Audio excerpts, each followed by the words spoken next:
I will be moderating this press point. I'm here today with Dr. Josef Aschbacher, the Director General of the European Space Agency, Dr. Renato Krpoun, Chair of the ESA Council, and as well with some of our ESA directors.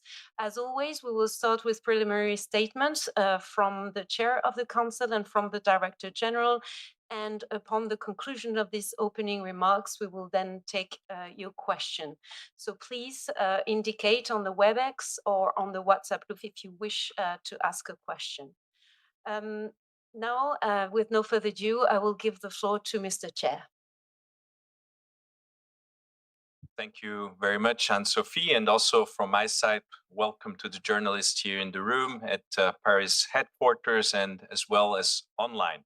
So for me, it's a very special media briefing. It's my last one as a council chair of ESA, and I have to say it was a privilege and an honor to serve in this role during the last 3 years. And it was a period where we've seen significant transformation, and I had a lot of pleasure. There were a lot of successes also with regards to ESA in particular, also certainly to mention the ESA Ministerial in Bremen in 2025. My sincere thanks goes to the member state delegations, as well as the ESA DG, Josef Aschbacher, and the directors, and as well, of course, to all the ESA staff who have been working for the success of the agency the last few years. I will also like to take the opportunity to wish my successor, Juan Carlos Cortés, and his team all the success with the future councils. Now, regarding the outcome of this council meeting, ESA member states have appointed Christine Klein as the Director of Controlling, Finance and Operational Procurement as of the 1st of July 2026, and Jean-Luc Trulmans as the Director of Strategy, Legal and External Affairs as of the 1st of January 2027, and they're here in the room today. My congratulations to them. These roles are essential in delivering ESA's strategy in the years ahead. Member states have also agreed to hold the interim ministerial in December in Rome or in its vicinity. More on that later on, where we'll give more information on details. Now, I will hand over to DG, who will present the overview of this week's or these last 2 days' council. Thank you, Renato. And also a warm welcome from my side to the journalists here in the room and online. And also congratulations to my new colleagues in the executive board, to the 2 new directors, Jean-Luc Trullemann and Christine Klein, being here in the round. So what happened? Of course, Renato already mentioned this was his last meeting as chair of ESA Council. I really would like to say a big thank you also on behalf of the ESA executive. We have been working extremely well. You have steered the councils with diligence, with good care, but also made sure that things are moving forward. And a lot of achievements happened over the last 3 years when you have chaired this ESA Council. Big thank you. From a personal level, we worked very well together as people, but also from a professional level, what you have done for space, for Europe, for the European Space Agency is remarkable. And the results, of course, have been reported by all of you in the different occasions, but Renato has played a very crucial role in that.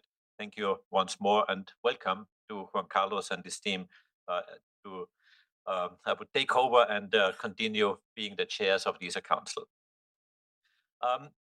Let me update you on some of the actions that we have decided or what we have reported. First of all, as always, I'm saying that ESA delivers, and we have reported on a number of milestones and achievements over the last quarter. Is typically the report of the last quarter that I'm presenting to the delegations. And let me just mention some of them, not all of it, but some of them, which we have achieved. Let's start with human space flight, and here with the moon missions. Europe is at the heart of the return to the moon, and with astronauts and its technology. You have all witnessed and reported on it. I really thank you for the very positive and strong reporting. Artemis 2, which took place in April, has really been a big milestone for NASA, but also for ESA and the astronauts on board. It has brought humanity farther into space than anyone in the last 50 years. Our European service module has been performing excellently with outstanding performance, with such a precision that some of the correction maneuvers which were originally planned were no longer required. And this really reflects the very high level of maturity, accuracy, and reliability also of ESA as a partner. And obviously with I say ESA, it means our industries with whom we are working to provide European service modules. Artemis 3, just a week ago, we have NASA has announced the astronauts on Artemis 3, and I was very honored and very privileged to participate in this announcement in Houston, also where one of our ESA astronauts, Luca Barmetano, was announced as pilot of the Artemis 3 mission, which is, of course, a very special honor. He is a test pilot and therefore fulfills many of the criteria which NASA was looking for in order to fill this post of a test pilot. The European Service Module number 3 has been delivered already some time ago in 2025 to NASA, and obviously is now made ready for its future flight. Talking of astronauts, Sophie Adenauer, her Epsilon mission is progressing very well. She is now 120 days in orbit aboard the International Space Station. More than 25 experiments ranging from medical research to material sciences and fundamental physics are being conducted.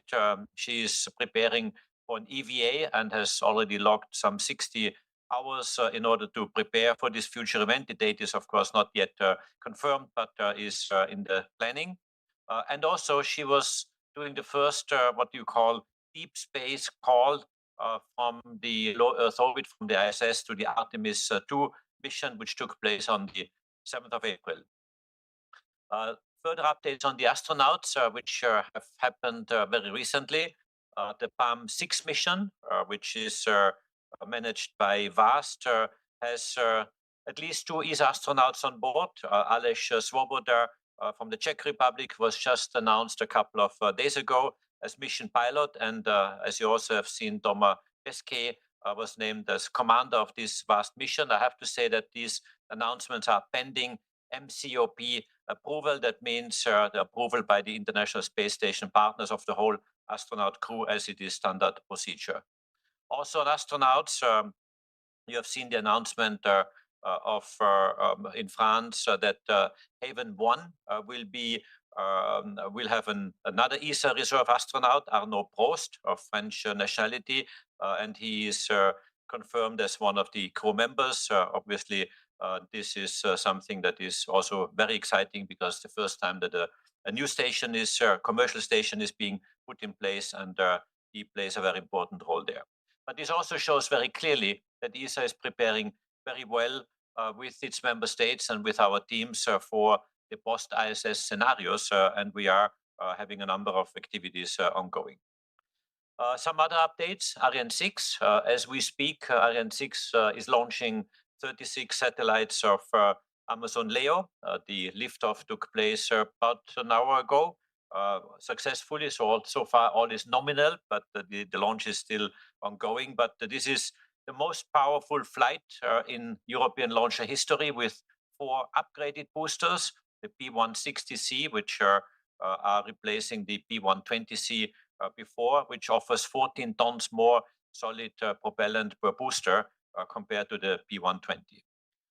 And this is certainly something that shows also that Ariane 6 is performing well. The ramp up is very impressive. It's the fastest ramp up of any heavy lift launcher in the last 20 years. And it's showing that the engineering is very solid, and therefore minor or very little adjustments need to be made from one launch to the other. And we really are gearing towards the nominal launch cadence.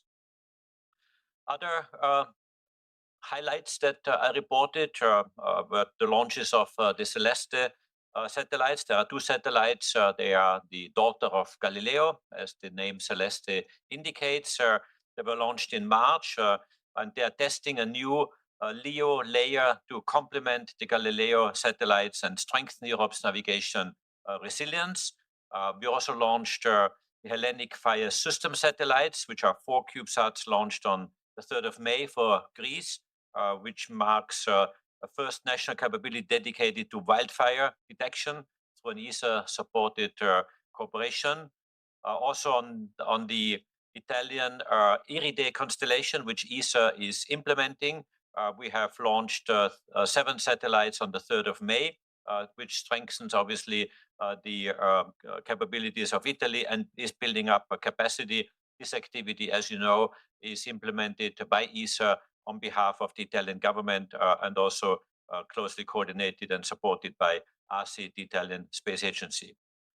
We have also launched SMILE just a couple of weeks ago on the 19th of May on Vega C, which was also a landmark mission to investigate the impact of solar radiation, solar flares on the Earth's magnetic field. This is a cooperation which we did together with China. And I have to say that the science, of course, which has yet to be developed based on this data, is very exciting and will really show completely new insights on how the Earth magnetic field is interacting.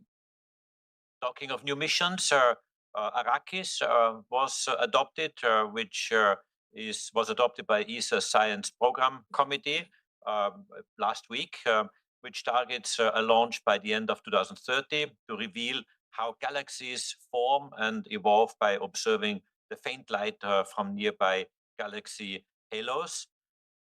Some other updates you have probably also seen in the press. I have signed an MOU to deepen the collaboration in planetary defense with JAXA. We had a signature event recently in Berlin where we also signed an agreement for the Ramses mission. The Ramses mission, as you know, will study the Apophis asteroid when it comes close to Earth in 2029. Japan is contributing very significant elements to this mission, an instrument, the solar panels, and very importantly, the H3 launcher. And I would like to take the occasion to congratulate JAXA for its successful return to flight just last week. Some other updates from Council. Council has approved the extension of the cooperation between ESA and the FAO, the Food and Agriculture Organization, on the use of Earth observation data for food and agriculture for a further 5 years. Council has also approved the extension and amendment of the ESA-ISRO cooperative agreement up to January 2032, which is a revised agreement, broadens the scope of collaboration to include human and robotic exploration, space weather, and sustainability of outer space activities in current cooperation frameworks, which is extremely important for us. It builds on the joint statement of intent, which was signed in 2025 on the cooperation for human space exploration, and reaffirms also the very strong relationship and partnership between ESA and ISRO. Also following the endorsement of the EPIC concept at the last council, the member states agreed for ESA to enter into negotiations with potential partners and providers. The mission concept, as you know, is flying professional astronaut missions aiming at 1 month long durations for ESA astronaut and international partners. The council has also discussed the exploration roadmap. The exploration roadmap is part of a longer-term strategy that we are developing together with the member states to define how Europe wants to position itself in the near to medium-term future towards the moon, towards low Earth orbit, but also Mars. We had extremely constructive meetings. These meetings also prepare decision points in September in Paris, the International Space Summit, on the invitation by the President of France. And it also is a very important preparation for the interministerial meeting, which we are organizing on the 15th of December. The venue has been updated. It was originally planned in Paris. It will now be in Rome on the invitation of the Italian government. And this is, I think, very good news where we see also this sequence of meetings coming up. So a lot is happening, really a lot of deliverables on ESA, both in terms of hardware, rockets, launches of satellites, but also other data systems and technologies, but also programmatically, we are in a very intense phase. And I really can say that the member states have been very supportive also of the exploration roadmap, which of course is in the making, is not yet done, but the ambition is very significant, and I'm very happy to say that discussions were very positive and very constructive. Thank you. Thank you very much, Director General. We are now ready to take your question. I open the floor for question either on site for journalists that are present with us or online. So please indicate if you're willing to ask a question. Yes, please, Stefan. Could you please state your name and media outlet? Thank you. Yes, Stefan Baranski from Aerospatium. 3 months ago, you promised us to have some news about what will happen with the elements of the gateway after the cancellation by NASA. You were supposed to discuss with everyone what has been decided or think.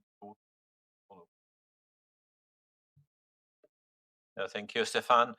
Exactly, this actually has happened, and we had agreements and discussions also as part of the wider exploration roadmap I was just mentioning. But I take the opportunity of Daniel sitting right next to me to provide details on that. Thank you, DG. So we have the following plan. We want to go to the IMM with a package to reposition Europe in low Earth orbit and on the moon. And in order to do so, we will do two things. We will propose a package for reorientation of activities in the current program period of our Terra Novae program. And we will ask for guidance on the medium to longer term plans at both destinations as mentioned. In the context of this reorientation, we are considering how we can either repurpose or reorient some activities linked to the European contributions to the gateway. I recall in terms of contributions, we have several parts. First, we have two European service modules, number 4 and 5. These will fully continue. We have already delivered ESM4. We are delivering ESM5, which is today in integration at Airbus's premises in Bremen.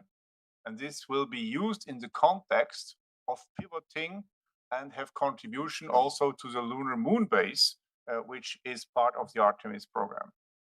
Then we have the IHAPS, the pressurized module for habitation plan. There we are looking into ways how we could repurpose it. We are having industrial studies. We work with industry on this. At the moment we speak, we are continuing the activities until we reach the critical design review, which will be a moment to freeze the design. And then we will have to assess how to go forward also in the context of the repurposing missions. There is an additional element, which is the refueler or ERM-XL or Lunar View, as you can also recall it. This is an activity where we will slow down the pace of activities. However, we will keep the key technologies required in order to go towards deep space exploration under ESA contracts directly, for, as an example, refueling. And last but not least, we have the Lunar Link, which is a comms capability. The flight model is ready. It's expected to be qualified by end of this year. And we are assessing with industry if we can repurpose this as a dedicated communications asset, of course, to be seen in one flow together with the Moonlight program managed by Laurent sitting next to me. Thank you very much, Daniel. We have a question online from Emma Gatti, Space News. Emma, you asked for the floor. Are you connected? Yes, can you hear me? Yes, very well, thank you. Good afternoon. I have another couple of questions to follow up on the previous council meeting. One is for Daniel, if we have any updates on Argonaut. I remember that there was some still decisions to be made. There was still some deadline that had to be met. I was wondering if you could update us on the next steps. And then one was on European Launcher Challenge. I remember us in that case, the last time we discussed that, it was not clear how the funding of Orbex would have been reallocated, and it was still also there were 100 and plus million from the UK that were not allocated, and they still need to be redistributed. And I was wondering if we can have an update on that too. Thank you very much. Daniel, on the Argonaut. Yes, thank you. And thank you for the question, because you address a key capability, which is a pillar of our lunar robotic activities. If you want to have end-to-end capabilities, you need to land first and land safely.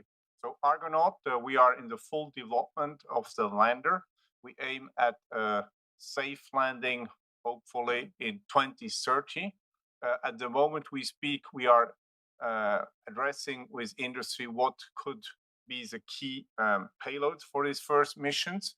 They will be around robotic capabilities. We have 2 payloads which are currently under requests for getting proposals from industry. We will receive this by end of the autumn and evaluate this. And with that, mission 1 is ready to go into the final development phase. I take the opportunity to say a word about Argonaut 2 and 3. One element of our plans toward the moon is to accelerate also our path of delivering Argonaut missions, and this will be part of the decisions to be taken at the IMM at the end of the year.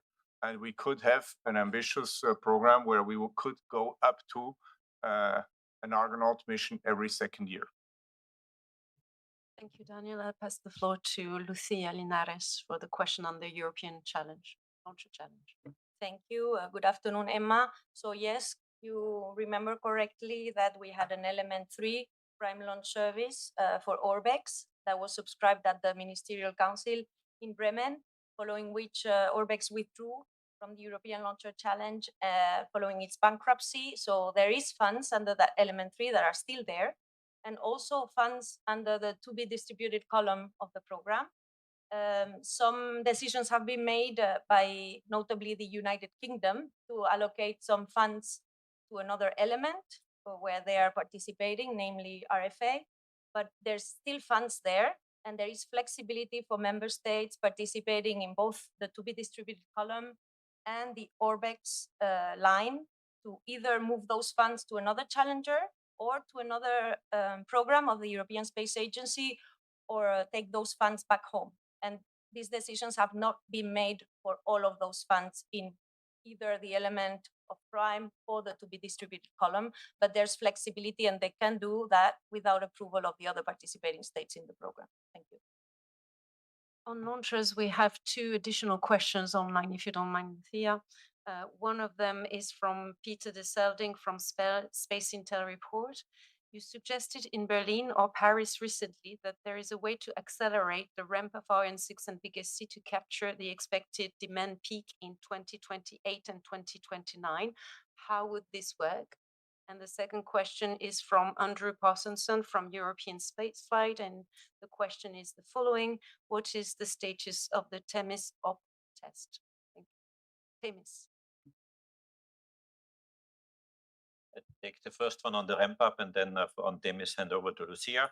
On the ramp up, yes, you're absolutely right, Peter. We are working on this. So what we have done is we have assessed the needs, roughly speaking, of course, using planning figures from the various satellite constellation builders and developers. We are in the exercise of now having the data. Of course, now we need to put this together and see what this means in terms of budgets, funding, and so on. But yes, we are working on scenarios and prepare it, of course, for future evaluation, both for Vega C and Ariane 6, but also the new launchers. They have yet to launch, as you know perfectly well, but also they have a ramp-up scale. And when we talk about the 29, 30, 31 time scale, certainly they will be online. That means available for launches, and also they play an important role in this consideration. So yes, this is work ongoing. And yes, we prepare the dossiers for future evaluations and decisions. And on the Themis question, I hand over to Lucia, who is, by the way, replacing Geraldine Nasher, who is at the launch base in Kourou at the Ariane 6 launch.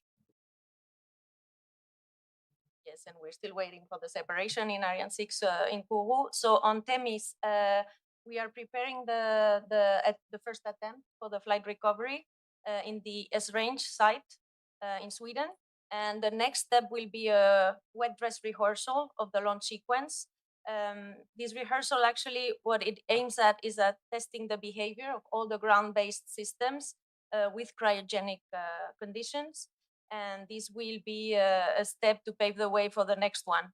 And so the partners of the Salto Consortium, including, of course, Ariane Group, which is the one coordinating the consortium, are planning to communicate on the test campaign once this is completed.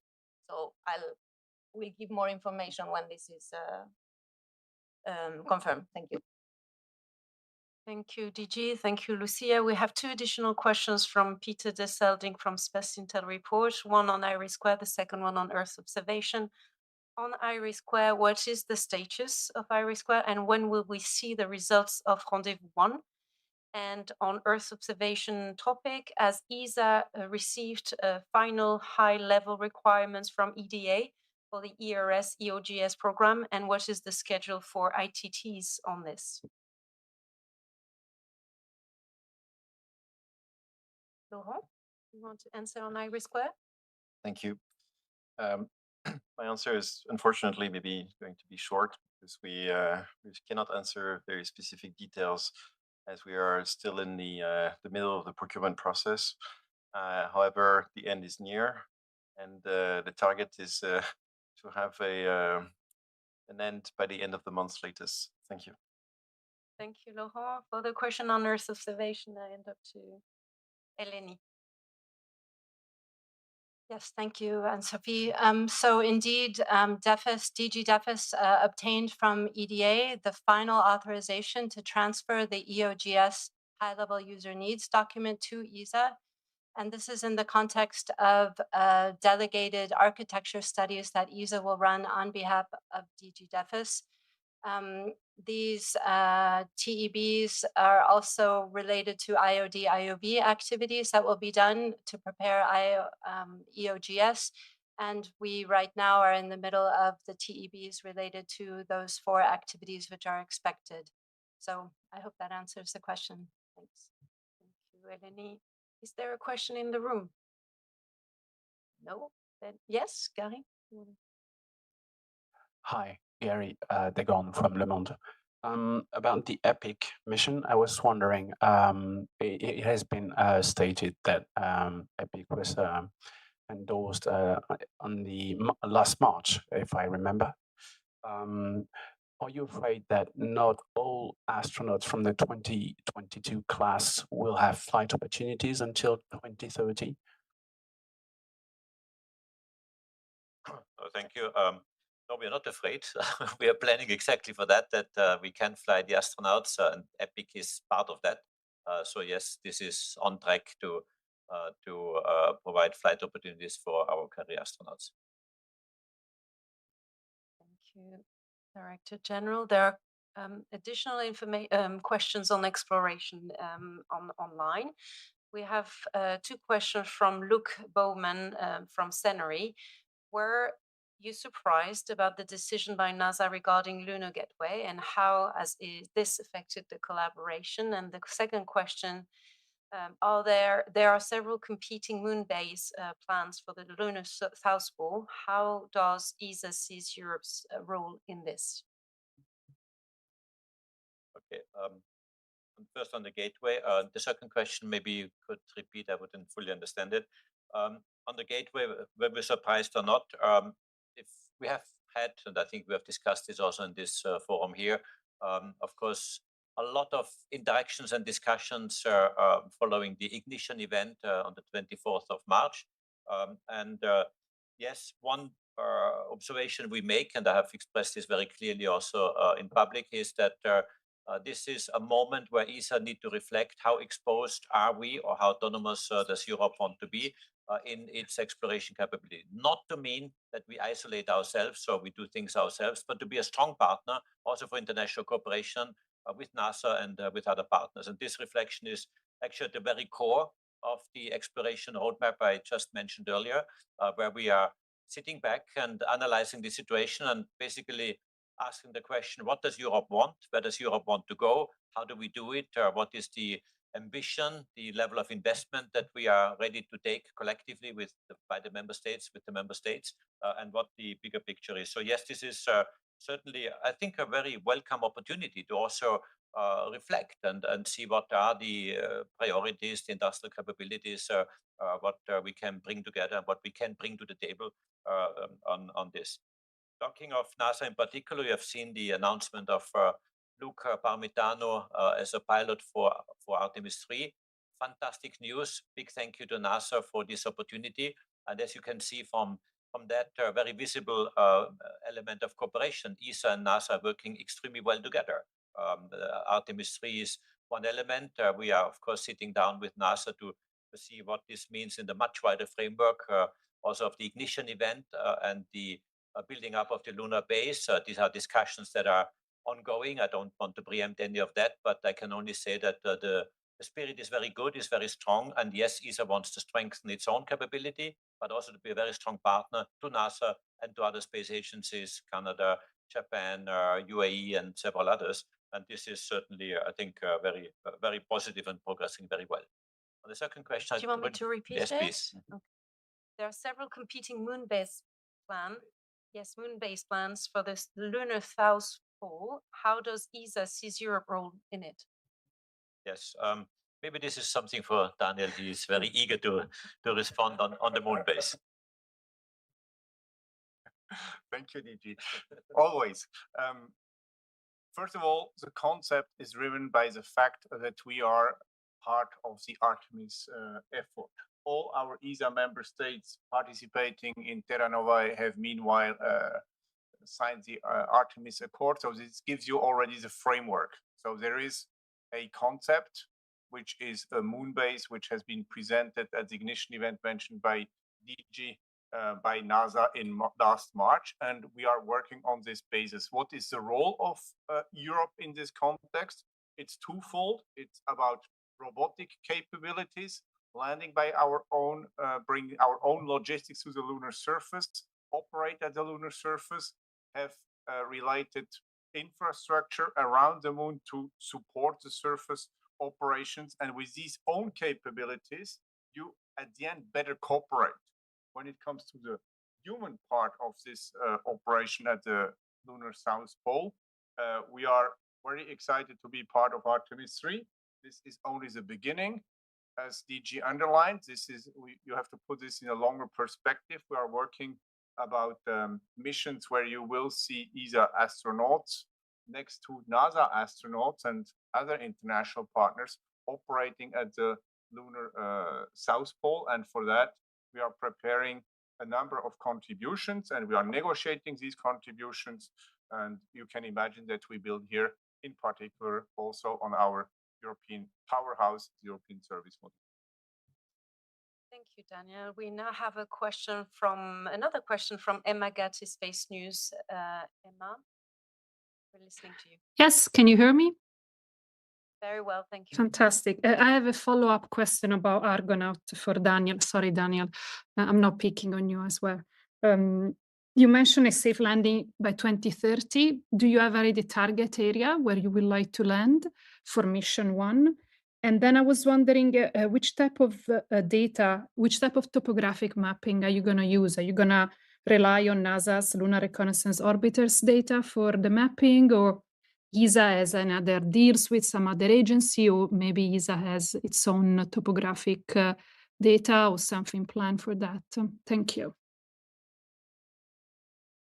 Always a pleasure, Emma. So first of all, regarding mission 1, we have chosen the South Pole as a destination for the reason which is linked to the previous question about what will be the role of ESA at this moon base around the South Pole. There are design choices linked to that. For example, also how you work with solar power So this decision is taken for mission 1, and it will be reassessed for each individual Argonaut mission for the future.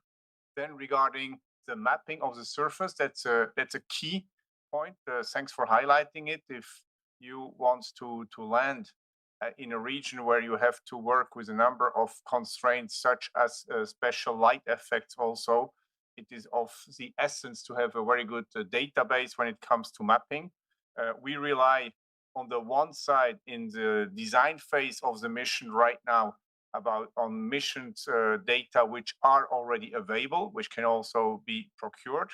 But on top of that, we have put the lunar mapping as a key objective for future smaller lunar missions. And we are right now developing and have a number of missions. They are still under competing among themselves, but 2 out of them will focus on the lunar data mapping of the South Pole in particular, and but also other areas to give us this database, which is absolutely key, as you highlighted. Thank you very much, Daniel. Is there another question in the room? Yes, please. Bruno Buchet pour les documentaires scientifiques Le Monde de Jamie, France 5. Let's quit the moon to go to Mars. Could you let us latest news about ExoMars, how the collaboration with NASA is doing, and the launch of Rosalind Franklin rover is still planned to 2028, I think. Could you confirm that, please? Daniel, as well, yes. Avec plaisir. Alors, on va sur Mars. So we have Rosalind Franklin is really well on track. The program is heading towards a launch. We have the first launch window in autumn 28. We have a second launch window at the end of 28, but we have to take one of these slots in order to land in 2030. We, of course, aim for the first window. No need to underline that. Regarding the US contributions, there are 3 elements. One is a launch service. So NASA selected Falcon Heavy for this launch service. This is confirmed. We have the aerobraking engines, which are provided by NASA as a CFI towards Rosalind Franklin. And at the moment we speak, we have already the first braking engines at our premises, I mean industrial premises. And this is excellent news. And the third and last topic is the procurement of RHUs.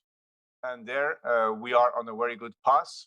This is still something which needs to progress until launch, and we will have to take a number of decisions. But I can underline that also here it looks good so far. Thank you. Next question is for Clive Coxon from Financial Times. Could you please connect? You're going to announce the phase 2 contracts for the European Commercial Space Cargo Return Service, or whatever it's called now, because I thought they were going to be announced about now. And are there going to be 2 companies again, like there were for phase 1 with the exploration company and Thales Alenia, or are you going to go for 1? Daniel, please, unless DG wants to. Yes, you're absolutely correct that we are right now in the situation that we are going to propose the outcome of our ESA evaluation, which took place the last few days to our member states. This will take place next week, and this will be the starting point to go into the next phase, to go towards negotiation. You mentioned 2 companies which are both under contract for phase 1. We will see how this will evolve towards phase 2, but I can certainly underline that from the ESA side, executive side, we definitely value competition, and we have as objective to work with 2 contracts towards the demo mission.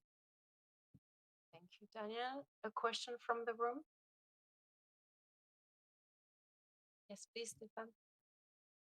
Could we have some news on the drug test for Space Rider, please? Lucia? No?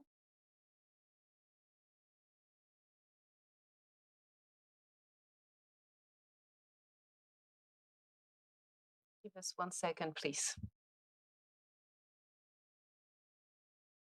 We don't have a next question. I would have done that, Daniel, if I would have had a question. If someone has a question, though. Any question on site? Gary, you want? Yes, please. Thank you for saving us. Thank you. Dr.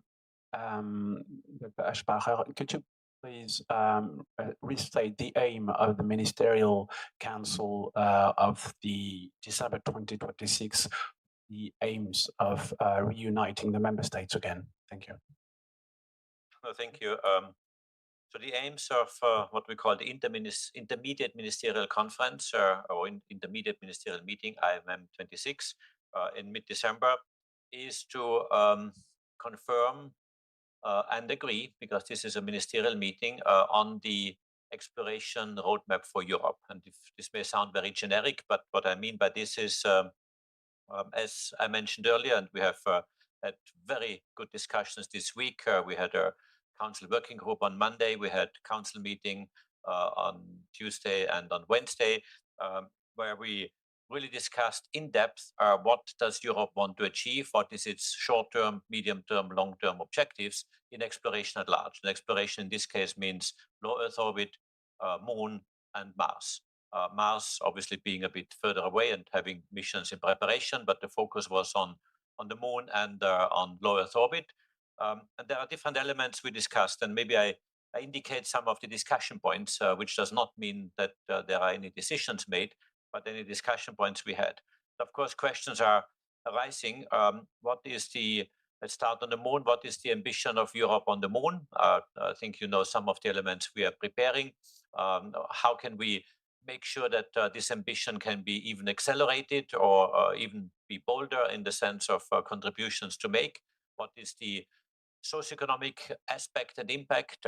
What is it for, and what are the benefits at large? So not only for space exploration in particular, but the much wider benefits for society, technology developments, and robotics, AI, and many aspects that are related to it. Then, of course, one aspect was the transportation element. We mentioned, we talked about the Artemis flight, so we have just heard the discussion. And then, of course, closer to Earth, low Earth orbit, there we discussed the various options that are at the moment, I would say, on the table of flying astronauts to stations. Today, of course, the ISS, and in the near future, other stations, commercial stations that are being prepared. Does Europe want to create some more autonomy in this context, also on flying astronauts to the Moon, to the low Earth orbit? Does Europe want to create more autonomy also in this regard?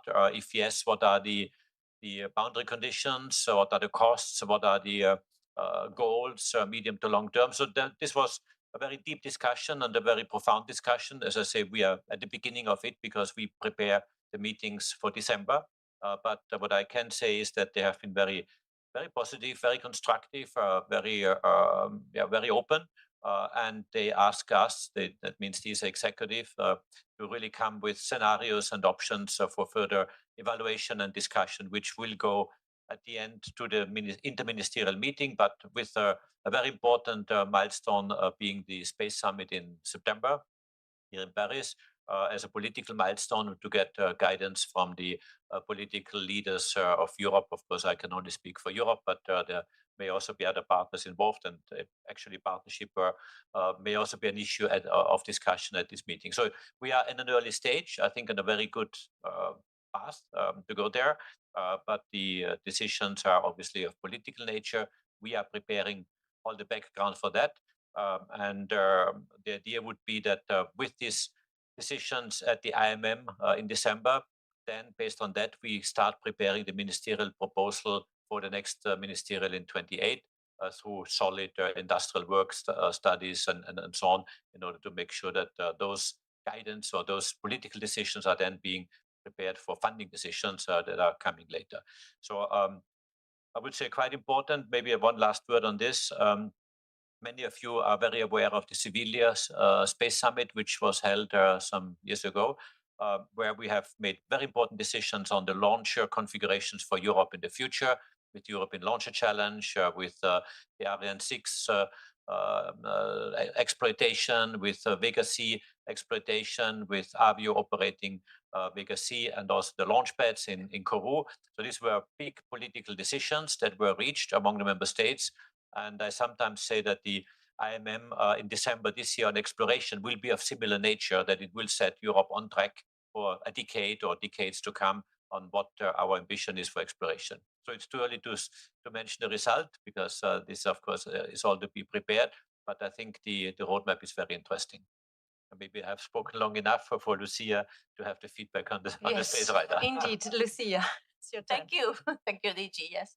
So I was checking with the teams, and I can say the full-scale mock-up will be dropped from the helicopter. Everything is being prepared, and the teams and Thales Alenia are aiming at a drop test full-scale by end of the year.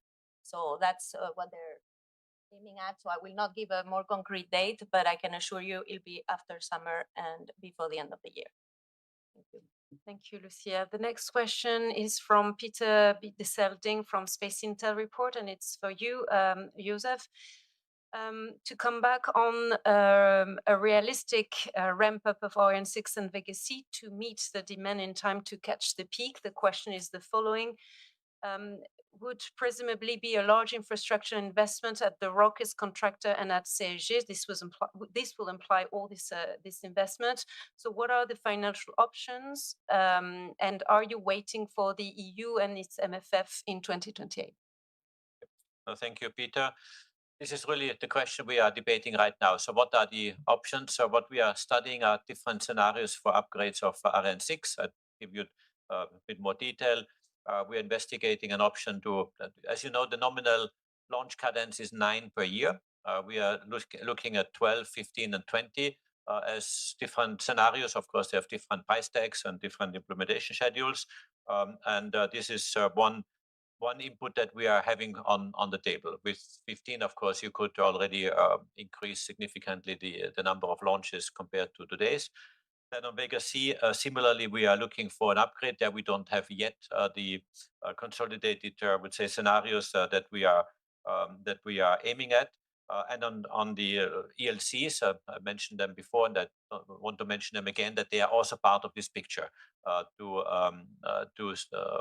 Get, of course, we have got the ramp up from the ELC operators, so the ones that will do that. Of course, what we will do from the ESA side is make sure that the inputs that we got are realistic in the sense of what is, I would say, a credible scenario. You might not be surprised to hear that some of the inputs are a bit optimistic. So we do this reality check in order to then see how many satellites or how many tons, if you want to translate it into weight, can be launched by then. As I say, we are collecting now the data. We are preparing this dossier for our decision makers for funding options.